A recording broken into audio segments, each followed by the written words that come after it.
I think he's gonna be kind of funny. Okay. I don't know. That's what I think you prediction. have to be, like, if you're a dick doctor. Like...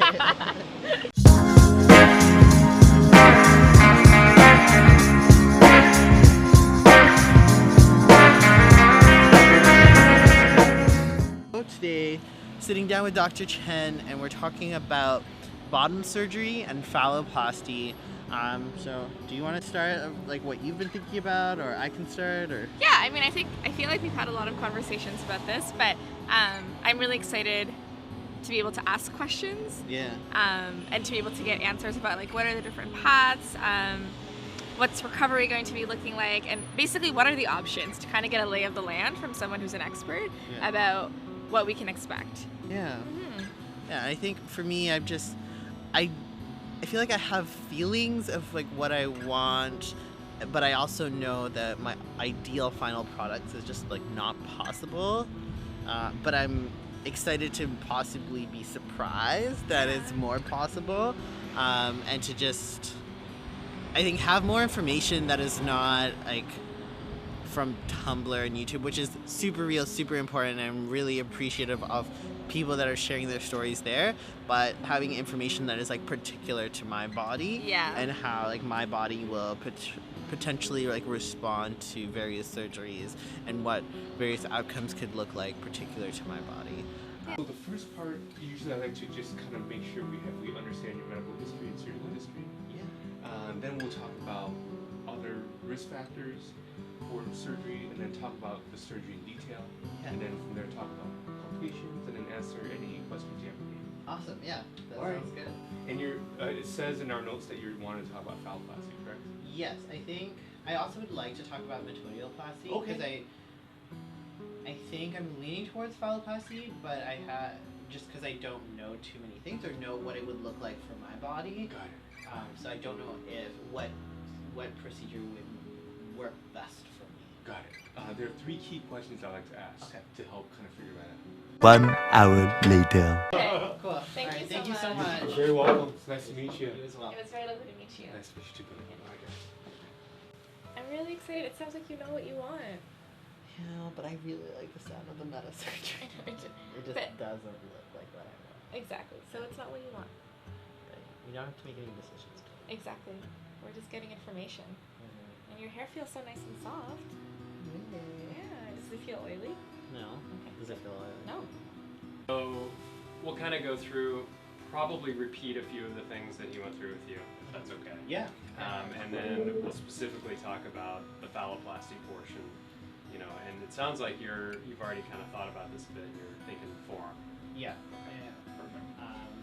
Well, I don't know. I'm thinking form just because I heard and read, like, the sensation is better and things, and I don't know. My thighs are pretty big, so I don't know what kind of thighs that would create.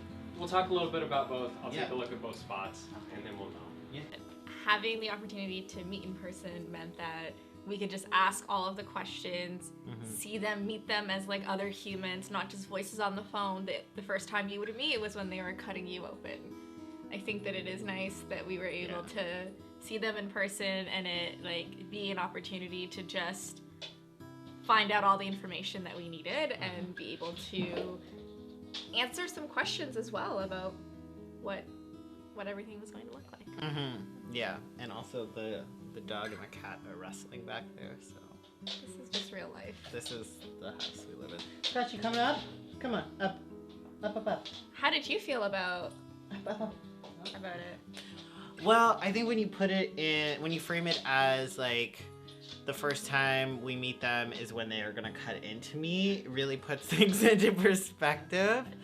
I'm really thankful that you pushed me to book that consult. Like, I remember going back and forth and, like, I want to have answers, but I also don't want to kind of, like, put the cart before the horse. And you were just like, why don't you just book a consult and we go? Like, what's the worst that will happen? You know what you want. We visit San Francisco. Yeah, we get, like, a weekend out of this. And yeah, it was really, really great to kind of also demystify these doctors who hold so much knowledge and so much access, like, so Dr. Chen and Dr. Watt, and they're just fantastic people. They're so sweet, and going in just, like, I was nervous to have more questions than like answers, and like every answer I got made me have more questions.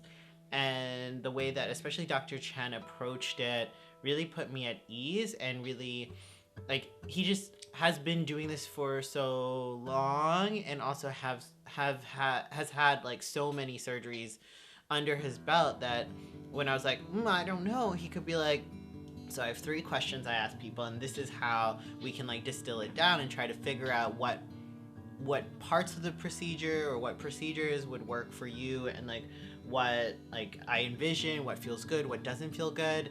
And it was just really refreshing to have like a healthcare provider, come on Scotch, a healthcare provider basically look at me and say, what do you want? And then let's do that, instead of me trying to like fit myself into a box and then fit that box into the surgery.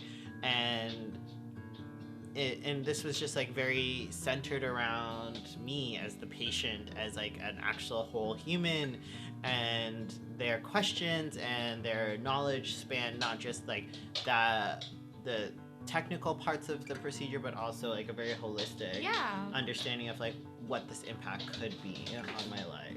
Yeah. And things like that. They were awesome. Come on. You wanna come? Go sit. Go sit. There we go. Lay down. He just wanted to be part of Good boy, Scotchy. Stay. Good boy. Yeah. So all in all, the consult was fantastic. Definitely recommend. And I know like Dr. Chen does phone consults as well, because for us to be able to fly to San Francisco for like a weekend to go to a consult that wasn't covered by... It's a huge privilege. Yeah, by the province. Like, I didn't have to wait for the province to get word back from the province on whether or not I had funding for this. And I think that this was such a huge key, especially for me to know what kind of funding to apply for with the province. So I think it's also like really important to recognize like that we could take a weekend and be okay with like the worst thing that happens is we have a vacation. Yeah, I think that if you have the means and you are coming, like you're not in San Francisco or in the Bay Area, like making the trip, I think is also really important, because you're going to be spending 5 weeks there for recovery. And it's good to be able to know like what are the different areas, like what is public transportation like, how are the ways that people are able to get around. And I think that, you know, that's helping us even right now when we're trying to think about where I'm going to be staying while you're in the hospital, where you're going to be staying before your pre-op, like all these things. Like I feel like it's a lot. Like I understand that not everybody has the means to do it, but if you can have the means to do it, or if that is ever an option that's available to you, would definitely recommend go to San Francisco, do it in person. Yeah. So 10 out of 10 recommend, go for consult. And then go to the pier, get some hot donuts, go watch the like, what were they? The animals that reminded us of Scotch. The seals. The seals. There were all these seals. What is it? Pier 39. Yeah. It's Walk around. Chinatown was really good. Great tacos. We can do a separate video just to review. Oh yeah, no, I'm definitely, as I was editing this, I definitely started editing like a vlog of our trip, and I had to stop and be like, no, this is not what I'm supposed to be editing, because it was also at 12 minutes. So if people want to see like our San Francisco trip in its entirety, let us know. You should vote. If it you want should to be a voting system. If you want to see more of Bilan, let me know, because we have footage. Okay. I think I have to go to class now. Okay. So do you want to sign off? This has been Fane's YouTube channel. Oh gosh. You with special guests, Bilan and Scotch, and Mo is somewhere around here. He's a cat, but he's a little camera shy. No, he's okay. But yeah, so if you like this video, like it, I guess. If you want to know more and stay tuned for things, subscribe, and let us know about that whole San Francisco vlog. And if you want to see more of Bilan. Oh, and there's Mo. That was Mo. Okay, we gotta go. Bye. Bye. Peace.